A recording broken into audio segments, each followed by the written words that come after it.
it is not possible for a foreigner to really own a house here.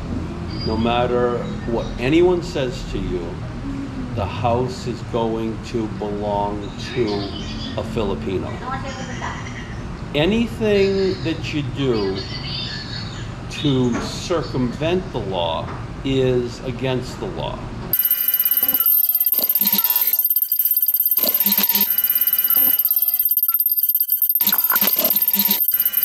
The other day when we were filming that marvelous place over in Bushman Estates in Hensonville Homes, Todd and I got talking because there's been a lot of comments about you should rent, you shouldn't rent, you should own, you should buy, condos versus houses versus apartments.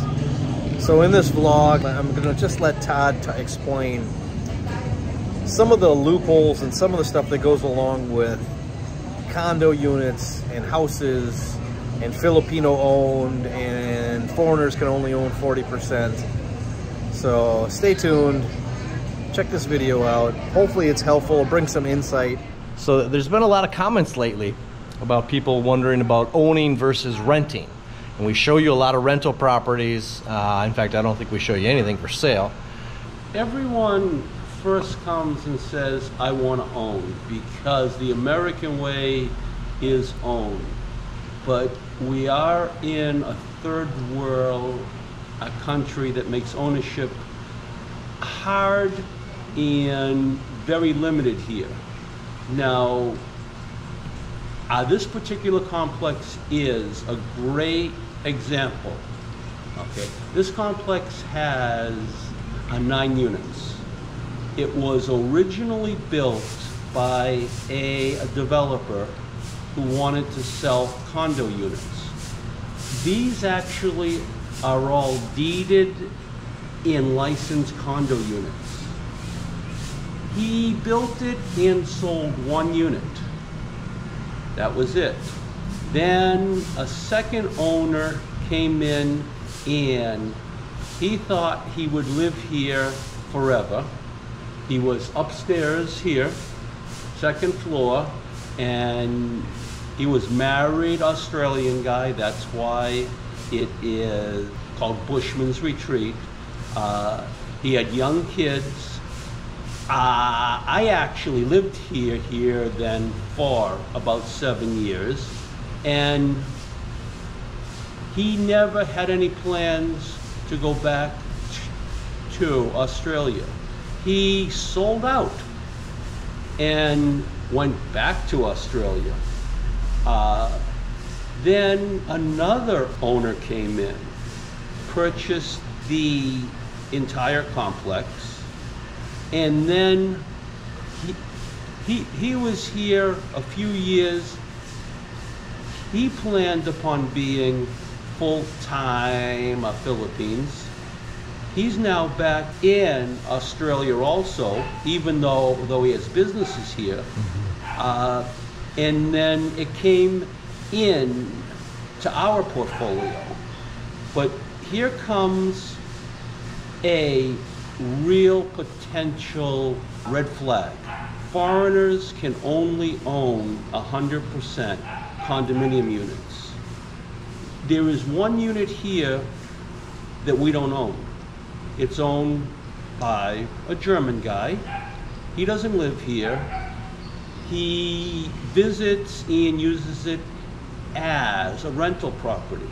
And we have a great relationship with him. But the negative side is, if we wanted to, we could totally destroy the value of his unit, because we control the condominium association.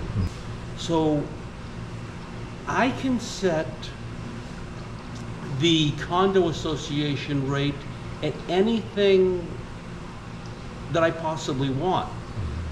Condo association rate should be $3,000 to $5,000. Condo associations are normally controlled by original developers.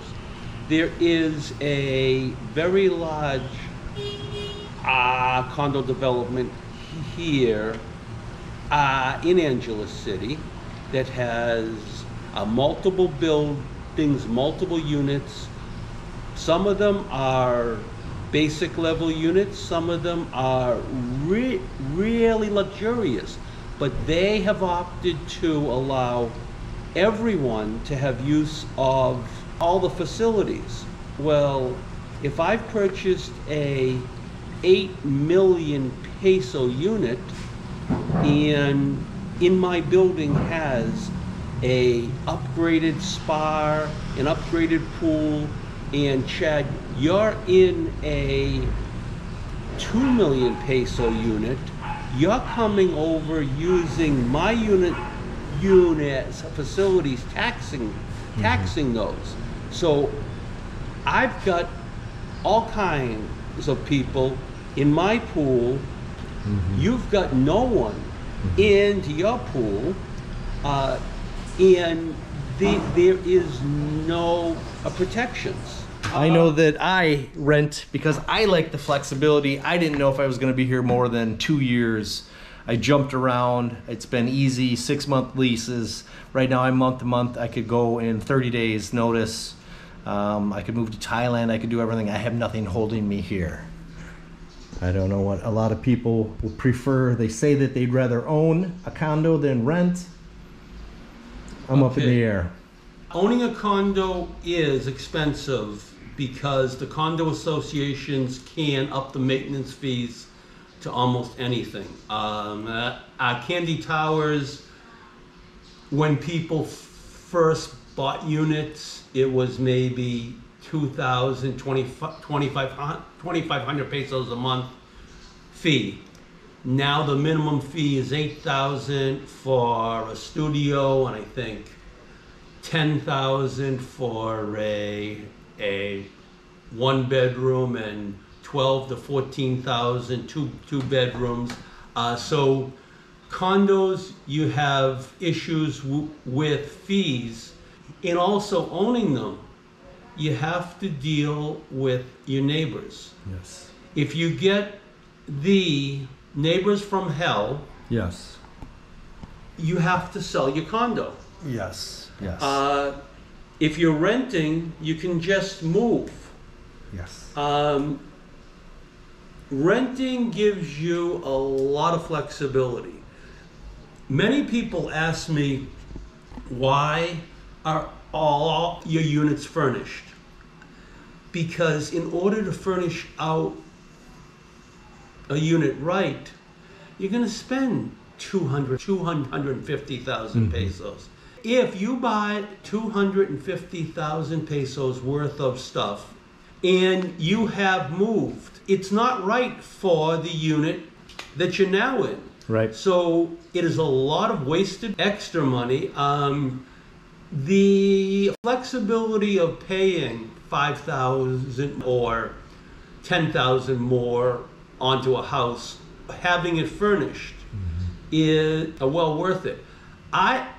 I tell everyone that I would recommend that they never consider purchasing any place until they've lived in that neighborhood for a full year.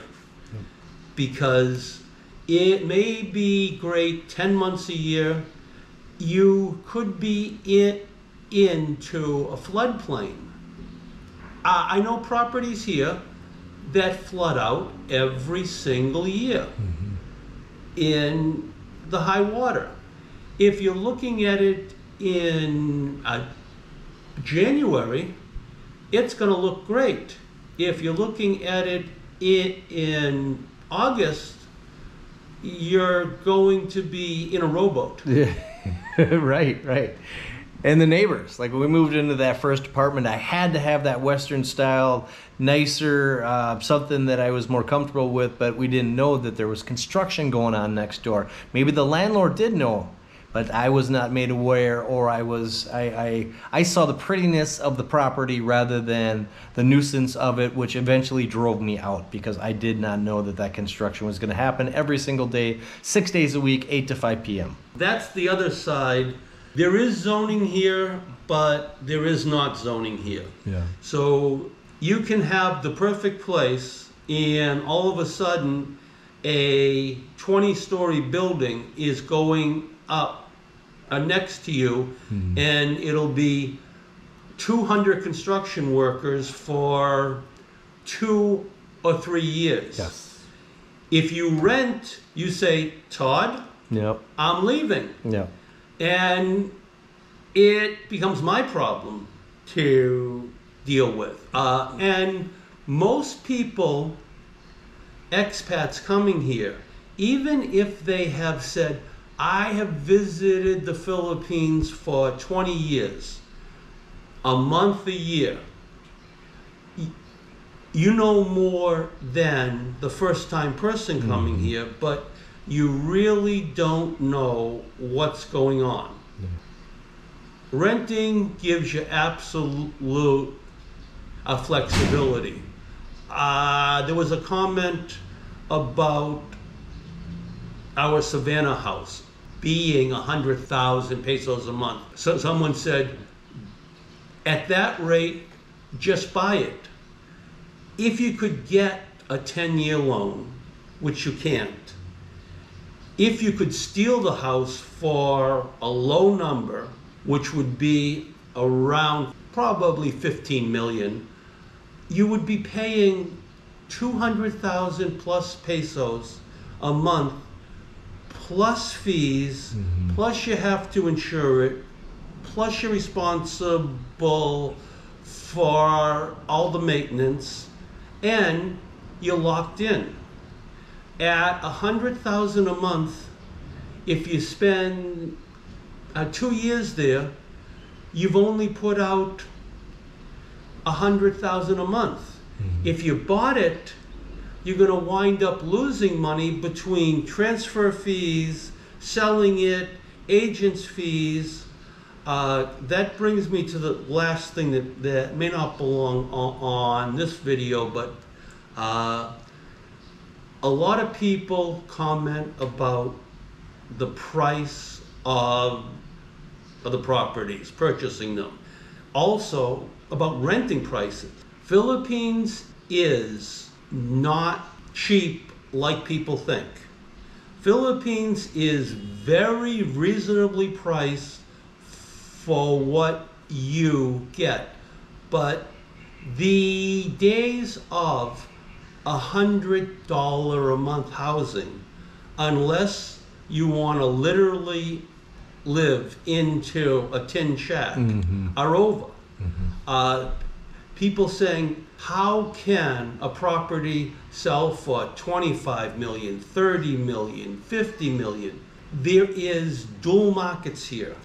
There is people that come here, they are retired on a small fixed income, and there are people here that have money, they have businesses, they are working, and they are paying more. I saw a comment that said $1,600 rental. That's crazy. I can rent into London for that. So I talked to a couple friends who are real estate agents there, and they said, yeah, you can rent a flat for about $2,200 a month, flat, versus a 3-bedroom executive house that has 6 bathrooms, swimming pool, 2-car garage, lots of space. You're not comparing comparable. I mean, yeah, $1,600 is a lot of money, but it's a lot of house for the person that wants it. Many guys still think U.S. prices based upon when they left 10 years ago, 15 years ago. U.S. prices have changed astronomically. Yes. The unit that was renting for $500 a month into Boston in 1995 is $4,500 a month now. Yep. All right. It's all relative to what people need, what people have, what people are willing to pay, what their needs are. Things have changed. Things are always going to change. Let's talk about houses. Owning houses here. It is not possible for a foreigner to really own a house here. No matter what anyone says to you, the house is going to belong to a Filipino. Anything that you do to circumvent the law is against the law. And you have a lot of half-truths.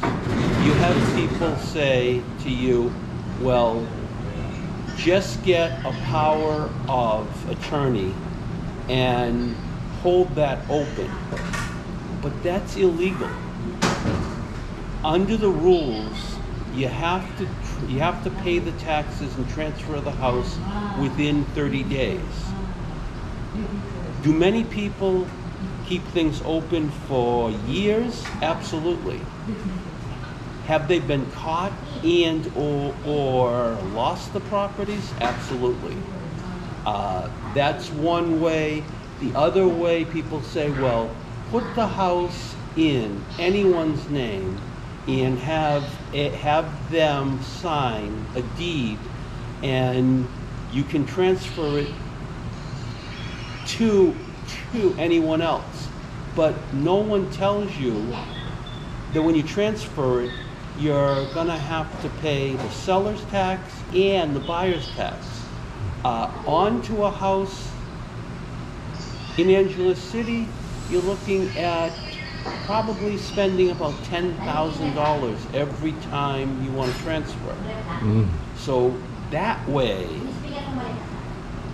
doesn't work. You will have lawyers say, form a corporation and I'll put dummy people in, pay them 1,000 pesos for their name to sign on and off. But as a foreigner, you can only own 40%. If you have anything in place that says you control the corporation because you have loaned them money, anything, the courts say no, it's illegal. A foreigner cannot control 100% of corporation. It is 60% Filipino. And if a lawyer knows everything, then the credibility of the lawyer comes into play. There is many properties in Angeles that belong to expats. The expat died, and now they somehow belong to the lawyers. Why did it happen? Because they've got all the information and all the files. Other people say, well, buy the house and lease the property for 25 years with an option to sell it. Buy it first and then sell it. But that means the property is still in someone else's name. If they die, the heirs do not necessarily need to follow the wishes. If you haven't registered the lease on the deed, which no one does because it involves tax payments and the person having to have a business license, then the lease is void upon sale. So you can have a 25-year lease, Chad. You are 5 years into it. I purchased the property from the blue house. From the son of an owner who has died, and guess what? you don't have a lease anymore because it was never registered. If you're married, you can put the property in your wife's name. If it is a corporation, she and 3 other people will control 60%. You will control 40%. I own 40% of all of our corporations. She owns 59.7%. Three other relatives own 1/10 of 1% each. But I don't have that control. She has total control. So it is just, if you trust your wife as a partner, fine. If you want to do a house into a person's name, it can be owned by your wife, and then onto the deed it'll say husband, American, and then my name's there. But I don't have any rights to sell the house, to do anything with it. She still has ownership.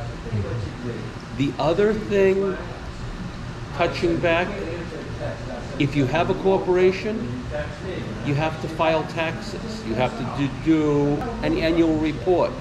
You have to have a business license. Now, many lawyers who set up corporations neglect to tell the people all these things because they're paid to set up a corporation. So having a corporation, our minimum corporation involves 100,000 pesos a year in fees, between city fees, filing fees. So all of these quick, easy solutions, people say, oh, just form a corporation, control the corporation, and no problems. Well, it doesn't work. Or just put it into a Filipino's name who doesn't know that they even know it. Have an open deed and then transfer it. Well, transfers are expensive here. And unlike the US, the transfer tax system here is based upon the highest value ever of the property. So if the tax department has the property listed at 10 million pesos, even if you sell it for 3 million pesos, you still pay taxes on the 10 million. Unless you lie and have double paperwork, but now you have committed a criminal offense subject to a deportation. Are a lot of people here in houses with shady paperwork, halfway done things? Yeah. Are most of them safe? Yeah. Have many of them, or at least some of them, been caught, deported, lost property? Absolutely. There is no way that you 100% control a house as a foreigner. There is too many loopholes. I say, if you want to invest money here, do not invest more than you're willing to lose. Good advice. Our investments are for my wife, because I am 25 years older. I've got a comment, how can you trust your wife? Well, 10 years, and it also has a lot to do with the character of the person.